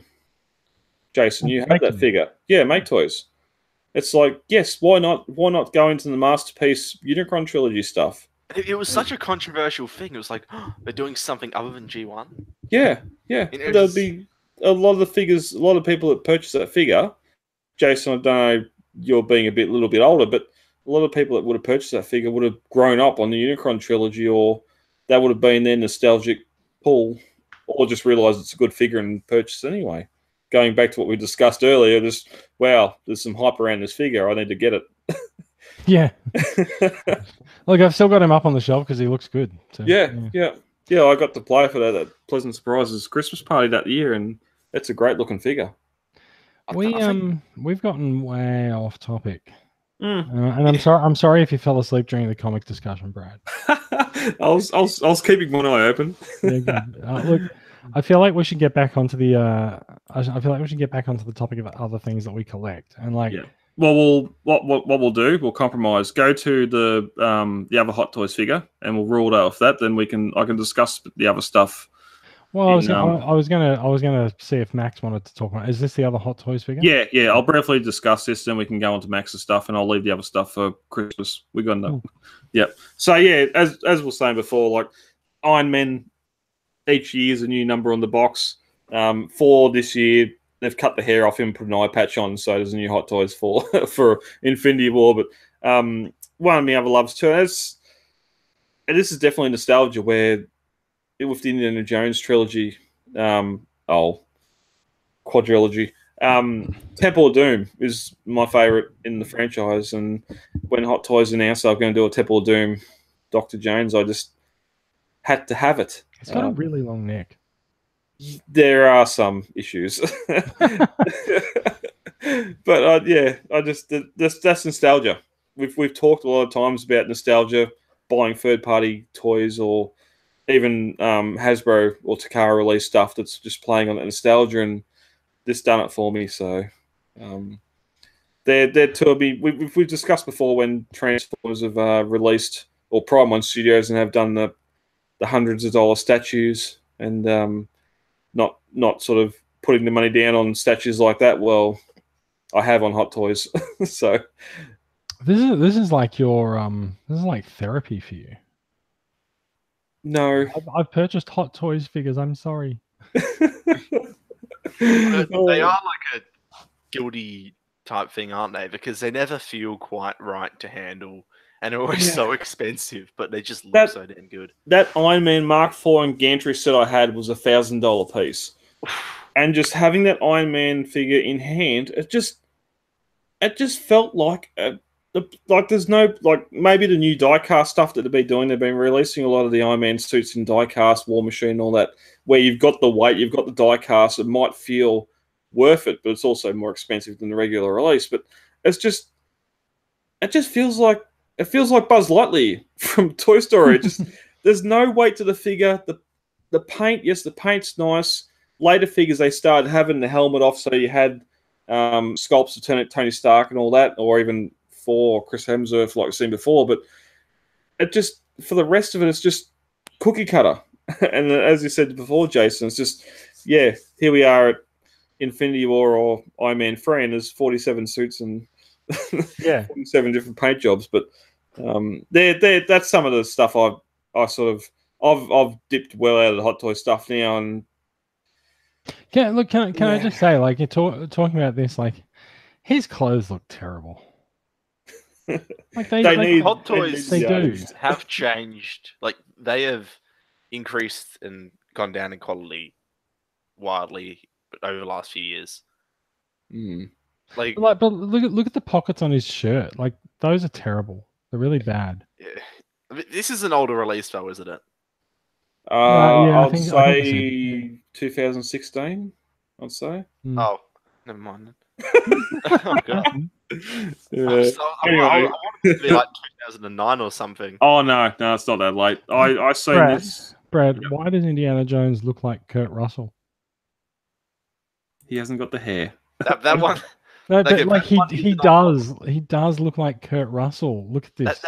That one's not on Hot Toys. I don't know I what will just tell happened you as well. much, but there is not a single company that has ever made a good young Harrison Ford likeness. Yeah, you are correct, because they've made a really good young Kurt Russell likeness. Look at him. Old Harrison Ford, like, from New Blade Runner and Star Wars or whatever, they nail it every single time. That's the problem. I can't get it. That's the problem with sculpts. It's just some faces are easy to sculpt, others aren't. I don't, even with the new, they done a Harrison Ford, Han Solo and Chewbacca two pack for, I think it was Force Awakens, and it was better than what come before, but still, you're paying $700-800 for those things, mainly for Harrison Ford saying, "Yep, I tick off on that sculpt," and it's like, wow, you really need that money. I approve of this sculpture. Yeah. But anyway, that's some of the stuff. Max, you've got some stuff as well to discuss. We'll move on a bit. I mean, I suppose I can screen share it if you want to. If you got the photos there, I can screen share it. Yeah, so we've got something to look at instead of me rambling.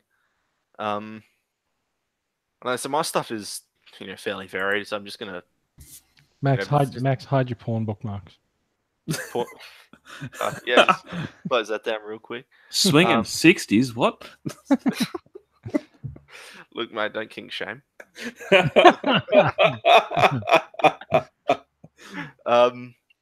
So like my stuff is it's fairly varied, but like there's a few highlights for me. So while I'm trying to be more varied with stuff, recently got rid of all my Marvel Legends figures because they're all fairly samey, but kept like just the X-Men stuff because that is like absolutely it's a massive part of what I remember from a child. That's more the core of what you're interested in, right?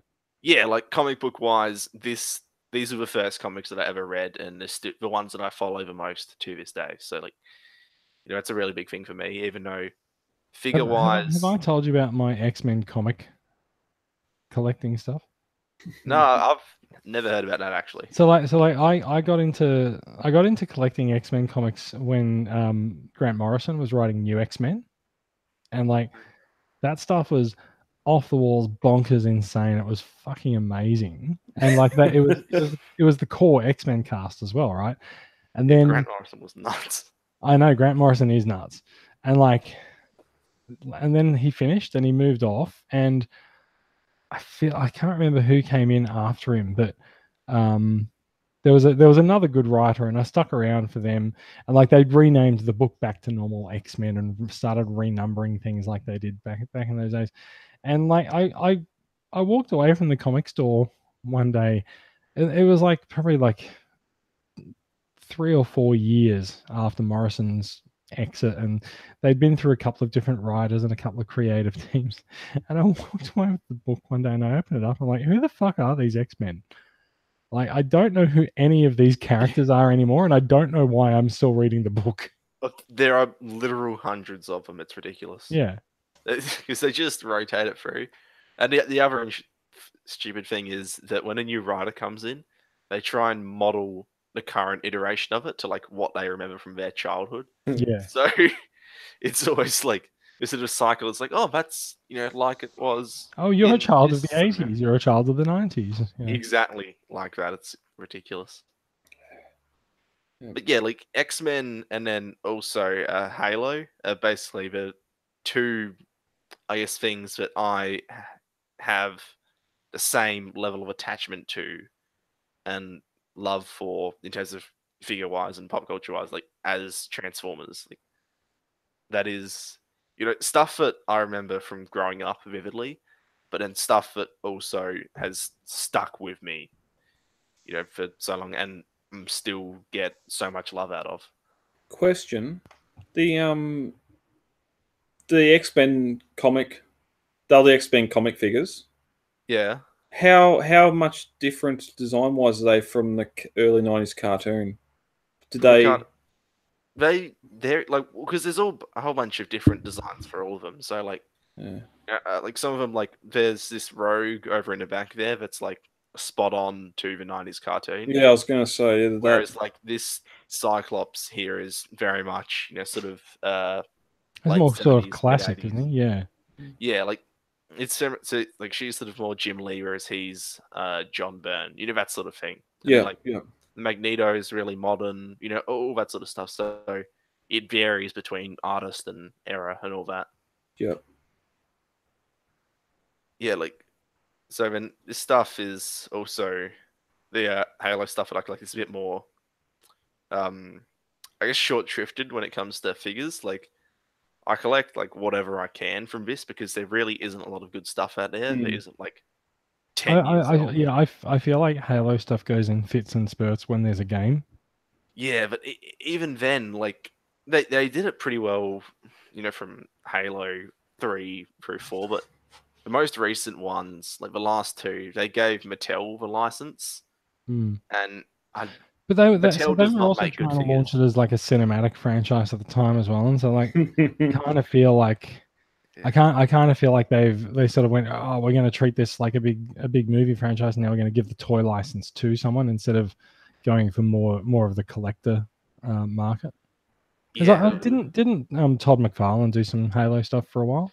Yeah, so all of this stuff here, like this Master Chief and Arbiter at the front, like these are all the way back from 2007, and those are the McFarlane figures. Right, but then you have this sort of heyday, a few years back where they'd license it out to companies like Play Arts, and so then you'd have this core lineup of McFarlane-based figures, but then this really high-end stuff as well, but just give it sort of cream in a crop type thing, and you don't get that anymore.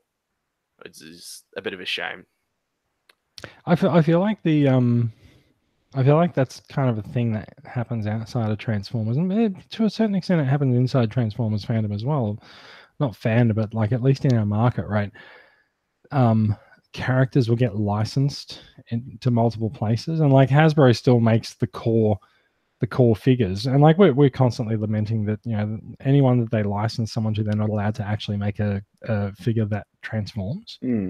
But like you've got these things where there were multiple companies making figures for this franchise at one point, and you know, you've got a nice spread of figures from that because you were able to sort of pick and choose, and like that's something that doesn't really happen in Transformersdom. And like you said earlier, like Flame Toys stuff is starting to Flame Toys is starting to sort of come up and make, you know, sort of high grade collector versions of these figures.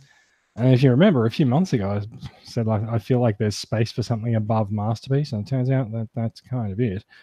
But like, Flame Toys is the only one that's really done that at all, right? Yeah, but I feel like they're doing it opens up the market for a couple of others to do it as well. And even Toys Alliance, like, you know, they're sort of pushing the boundaries of what they can do with a license, because you have that Soundwave they're doing that comes with a laser beak that actually transforms. Yeah. Which is something we didn't actually think was possible. Yeah, and that's like you said before, Jason, like getting MMC to do stuff that's more or solely comic based, and that we've always seen that license from Hasbro says, well, you can make this action figure, but it must not transform. Where that Soundwave is. I don't know that Hasbro. I don't know that Hasbro licenses things and says you must not make a transforming. Well, we've had the pen and the iPad, so. But what I'm saying is that, like, I don't think Hasbro licenses things with a condition that they can't transform. I think they just sort of wait for companies to come to them and say, "Hey, I'd like to license, you know, the Dinobots to make some statues," and they'll be like, "Cool, you can do that." Yeah, I think the like just one other quick point on this is I've noticed, especially in the last couple months, is like just how incredibly similar the Halo and Transformers fan bases are. Like, even though Halo's had about half a lifespan of Transformers, like less than that, the approaches, like in particular, the approach to things like art style have, by the community as a whole, have like been near identical. Where, you know, for the past 10 years or so, Halo moved away from this sort of classic art style. Like, if you look at these newer figures here, like this, these look more organic, right? Yeah, so these are all like aliens. Like, this is an elite over here, and this is an elite here as well. Whereas this modern version is much bulkier than this classic version, and they have like a different facial structure and everything. So there's this whole thing of like this shift in art style that a lot of people really didn't like, and so there was a lot of parallels that you could draw, I could see between that and the whole shift from G1 to Bayformers, right? And so it was funny, in like E3 this year, they showed a trailer for a new Halo game, which had like just this little glimpse of a classic art style, and there was just a little glimpse of a classic art style in the Bumblebee trailer as well. And so it's like there's a nearly identical response where people are like, "Oh my god, this looks, you know, just like they used to remember it," and, you know, this is the iconic look for these characters. It's you know, quite an interesting parallel between the two, I found. Yeah, the other thing I think is interesting about Halo, right, is that I'm not very familiar with the aliens in Halo because I've never played Halo, although I do like the soundtracks. But my main exposure to Halo is actually Red versus Blue, and so I've heard that from more than one person. But so Red versus Blue, like they're all Spartan soldiers behind masks, and so like it's pretty damn easy, just like an Iron Man, figure. It's pretty damn easy to make a Spartan soldier and keep making a new Spartan soldier over and over.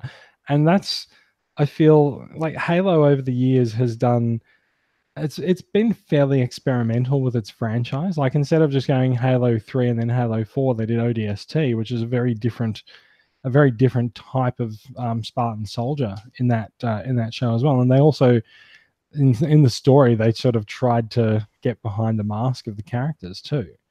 But yeah, like, sort of more like a family story. Yeah, it was. And so like I kind of find that Halo, you know, you said Halo's gone through a very similar change as Transformers has in its fan base. And it's kind of gone from making a very robotic Spartan soldier for 3 series of games into really broadening out its alien storyline. Yeah, well, especially given, the original series, much like classic Transformers, operated by the rule of cool. Hmm. Whereas, like, it's not saying, okay, the main character, the Master Chief, right? He was never all that complex of a character in the main games. He was just there to be like a shell that the player feels and does Yeah. cool stuff. And so the classic Transformers, very often in G1, there's not a whole lot of characterization. It's just like, hey, this will be a cool moment if Prime swings his, laser axe at Megatron's laser mace. Yeah. That's going to be awesome. And so you, you've had this development over time where people have said, okay, let's take what people remember about this, but let's expand on it. Talk about issues like, in Halo, they talk about stuff like, child soldiers and conscription and all that. In Transformers, they talk about ideas of, political identity and revolution and, a means to an end. Like a lot of really, in-depth stuff. And, these franchises progress over time, which I think is so much of a draw for them. Yeah. Look, I've been going on for ages, so I'll just wrap up there. I just realized it took like twice as long as Brad. Yeah, I have a quick question. Max, you've got the X-Men stuff and the Halo stuff. Being in the Transformers community and just knowing how prevalent third party and KOs are and because even in like Jurassic Park, there's no, you can't steal the IP of a T-Rex. It's a T-Rex. Yeah. Whatever else, but like here, this is all official released X-Men stuff and Halo stuff from Yes. that company that owns the IP. Is there a massive third party or KO market in that sort of stuff? Transformers is like beyond anything else, has such a wider depth of third party stuff. Like you see it coming to the forefront recently in a lot of 1/12 scale stuff, and particularly in 1/6 scale stuff. So like you can buy, like, I don't collect them, but you can buy like third party 1/6 scale X-Men figures. Yeah. Right. And in Halo, they're making third party games, which actually, similarly to some sort of third party Transformers type stuff, is filling the void of that classic styling. Yeah. Right. So it's it's never been as prevalent in, I don't think, anything collecting wise as it has been in Transformers. But I think Transformers has sort of started the trend, and now that trend is very rapidly moving into other areas of collecting. I think it depends on the ease of manufacture as well. Like Transformers are fairly easy to make. Like, a lot of them have, fairly square off parts and put some screws and bolts in here and you can manufacture a copy of a Transformer. Whereas like, like if you're going to make a copy of an Marvel Legends figure, like I feel like it's a little bit difficult to reproduce that mold. It's maybe a more complex mold to try and reproduce. Yeah. Yeah. I mean, I guess any listeners that are in the Star Wars or Marvel collectors that have KOs or that sort of thing, let us know. But yeah, it's just I'd love, like, I've got Tron stuff, and I'd love a recognizer and just third party stuff to buy. It's just one of those things where you got franchises that maybe aren't as widely spread, widely known, or as big a box office or what have you, where you get a couple of release figures and that's it, and there's nothing else. Yeah, it's interesting. Yeah, I think it's such a variance between these franchises as well, where in Transformers we're accustomed to this approach from fan-based projects, whereas it hasn't entered the I guess common discussion, in a sense, quite in the same way in a lot of other fan bases. Which seems weird. Like everyone grows up with different stuff. Like I grew up with the 90s X-Men, and if I'd stayed onto the comics or whatever else, now being older, and if I'd stayed true to that, maybe designing, drawing, okay, well, there's no cartoons or anything happening, there's movies, but that's their own thing. You want to get in toy design, and we see now where people that grew up with certain things in the past are now old enough to be designing stuff that they grew up on, and either copying that or not copying, homaging that, and making their own figures to mirror that, whether it's official or third party. Transformers seems to be wide base for that sort of stuff, but I want to talk about part of that wideness. I want to talk about part of that wideness as well as something else that I experienced at TF Nation, which is, sorry, he's calling us fat. So there's a huge creative market in Transformers fandom as well, and like you do see this in comics with comic arts and stuff, but there's a maker contingent of Transformers fans, like people who make stickers, and this is especially true around the comics, maybe less so around the original Transformers story, but so at TF Nation there was this space called the Forge where people who make their own stuff, like they might make jewelry, they might make stickers, they might make pins, they had their own space that they could sell their own stuff, and so their tables were smaller and they were cheaper than the dealer tables in the main hall, and there's this huge camaraderie between all of them as well. Like they don't really see themselves as competing with each other, but also between themselves and the community, and so people will become quite fans of one particular person's things, and that gets us to the thing that I wanted to talk about here as well, which is still Transformers related, but in terms of things that I've acquired to put into my collection. Not that one. No. This one here. I acquired this guy this week. He is a plush whirl. So he's got that little body. Yeah. He's a plush whirl from IDW's More Than Meets the Eye. Except he has a little love heart on his thing instead, because he is so cute. And see, like he's got his rotor blades on the back and antenna and stuff. But like he is super cute. And in order to, so these are made by the person doesn't really like to put their name online, but they're made through a store called Shattered Needle, and nice. She makes them by hand. Every single one of them is made by hand, and so there's not a lot of these guys around. They are actually quite expensive, and I tried to acquire a Rodimus recently, and she had advertised that they'd go up on her site at a particular time, and go up they did, and it was gone by the time I pressed order, sign, blah. Couldn't do it anymore. And so I actually entered a raffle, or not a raffle, but a lucky draw. Lucky draw. Yeah, a lucky draw, and the prize was the ability to purchase one without having to compete against everyone else. And so I put my choices down as Whirl and Rodimus, and I got Whirl.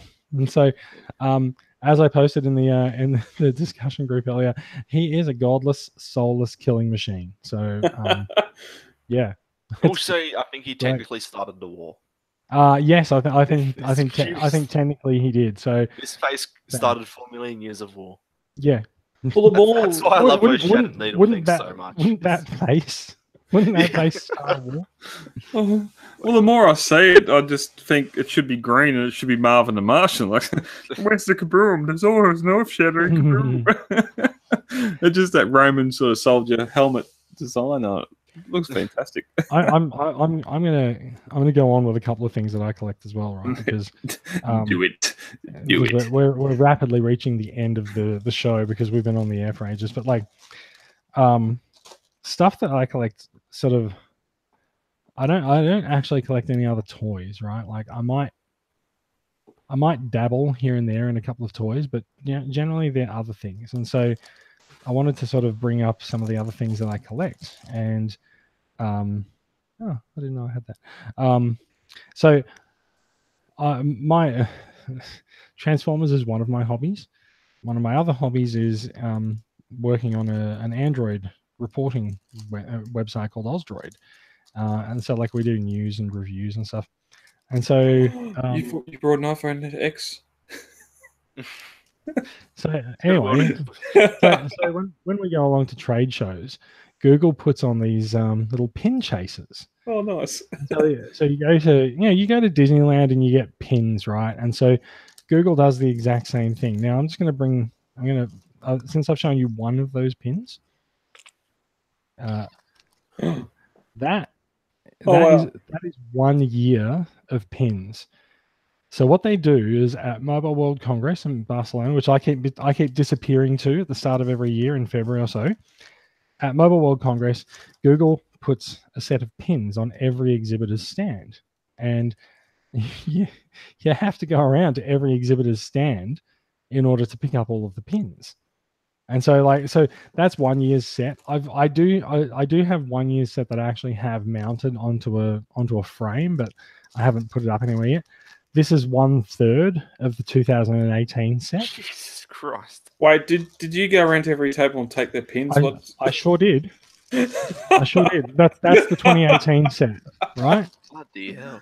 So the reason they do it though is because what they're trying to do, and they do this because Google operates a partnership to run Android, right? And what they try to do is to get everyone who goes to Mobile World Congress to visit all of the Android partners and see what's new. And so as you visit each stand and you get each pin, you get a sticker with each pin, and you fill it into your little passport book. Well, and then when you finish it, then you get a prize for each page. There's a gold, a silver, and a bronze page, and you win things for it. And like they're just little like Android related crap and stuff like that, or Android branded stuff. Like the big prize the last 2 years has been a backpack.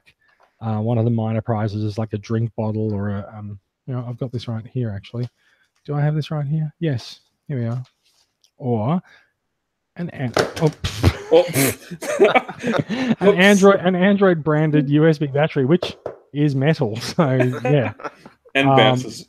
It does not bounce. And so we'll find out. So no, I don't know what it'll land on. This was the silver prize this year. The bronze prize was a drink bottle. The gold prize was a backpack. And so they do these little chases, and so like I've become a bit of an Android pin collector. And the fact that I started collecting Android pins means that when Transformers community members start making Transformers pins, I start buying Transformers pins as well, because I'm like, well, pins. I collect pins.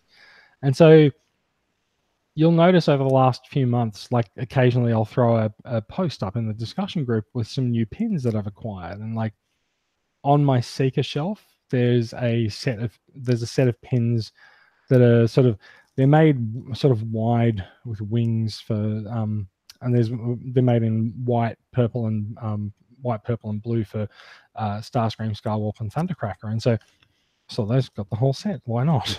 So I've got those ones. There's an artist who goes by the name Lee Bobowitz. You'll see occasionally I post some pins that I've acquired from her stands or from her Kickstarters and stuff. And I've become a bit of a pin collector, which is probably worse than collecting Transformers, because like pins are something that someone can just go and snap their finger and make more of. But you just showed that box and that handful of stuff. You translated that into masterpiece figures and you've got a room full. Yes, that's true. So there's a year's worth of Transformers. There's a year's worth of Android pins that I haven't acquired. There's a seller selling them on eBay, but it's $150 for the whole set. And so like I'm just sort of like, $150 for pins that are given away free at a conference is a bit much, and like I don't think I'd like to do it. So sounds like Coles Minis. yeah, it totally is, right? Yeah, that's the other thing I ended up collecting this year too. I spent $30 on groceries, so this one item is worth $30. I know, right? But so like, I think what I'm going to end up doing is when eBay has like a 15% off site-wide sale, I'll probably snap up those pins. Mm-hmm. And like, I know I'll be the only one who buys them because I have literally had them on my eBay watch list for 2 years, and they've been sitting there the same set with the same price for 2 years. Remember what I was saying earlier about people just piling stuff into their boot and then going away and coming back? Like, that's what that seller is doing. That could be a whole new discussion about items we've had on eBay. Just have spent years in our watch list and never got around to purchasing. Remember I said earlier that there's some shattered glass figures that I want to buy at the moment. They are sitting in my cart because I am actually waiting for a site-wide discount because I'm like, these are $400. Like, you know what? I would like 15% off. Yeah. Especially if it's 10%. Like I was mentioning earlier, you know, where you have, you know, like from third-party figures or whatever back in the day, where you put like, oh, I'll put this on the list. This is something I'll buy down the track, and then eventually you get round to the time where like, right, I'm going to buy this now, and it's like, I don't actually care anymore. I just do you do this as well? Like you'll put things in your eBay shopping cart, and they'll sit there for a few weeks, and then like one day out of the blue, you'll open the eBay app and go, "What's in my cart? I don't want that. I don't want that. I don't want that," and just delete them. Like they've sat there for weeks. But they're like, no, they've not survived your current mood. There's some other hot new thing to buy or event or actually end up not buying. He's worn off. I am going to make a suggestion. We have been talking for a good hour and a half. I think it's probably time that we it's time that we wound it up because we are actually recording late on a Saturday night and it is about to hit midnight. So I actually need to get up in the morning to go to that garage sale that I was talking about earlier. So I'm going to propose that we end it. I mean, we could always find another tangent. Oh, don't worry. There's more there. We could, but I think we might go for tangents next week, shall we? Yeah, we'll save it for next week. All right. Sounds like a plan. Right. Some brief TCCA business. We are going to do the Christmas donation drive. It's become a end of year tradition that's going to go live in 2 weeks' time. I am going to be opening up my house. Oh God, that sounds like a bad idea. It's going to be a Sydney meetup next weekend, and the weather, unlike today, should be nice. I'm not sure if you know, but like Sydney had severe thunderstorms go through today, and like if you look at my Twitter, you will see the definition of severe thunderstorms. Like. We had those plans for the other day. They kind of sucked. That when you say kind of sucked, do you mean like they weren't very good storms, or the experience was not good? They were miserable. Like they were just. Oh no! Depressing, so go to my Twitter.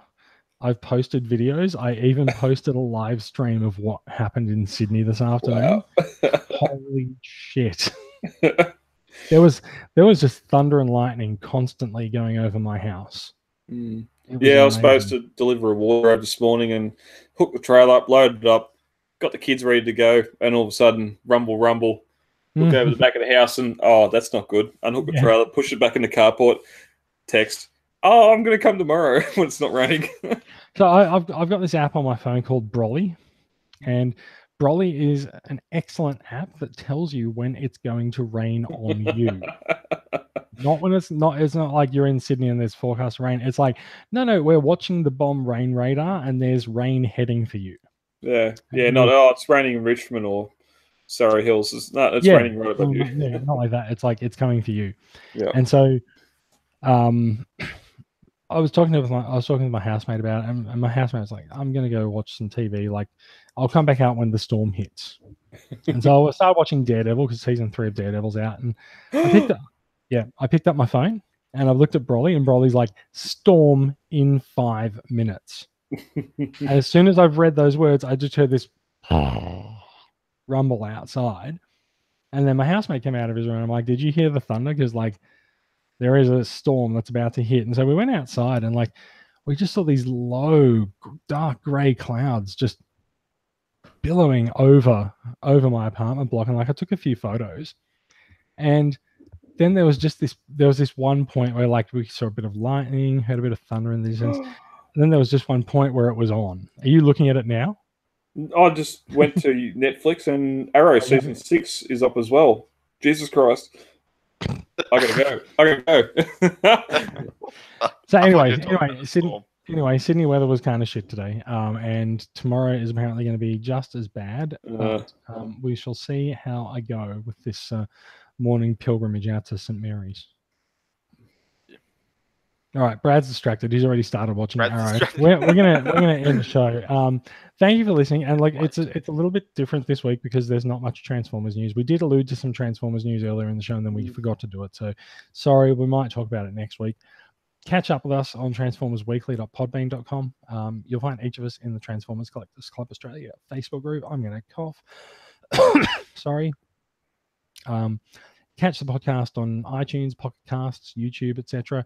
And look, you'll find out more information about the podcast and the club at transformerscca.com. Thank you for listening, and we'll be back with some real Transformers news next week.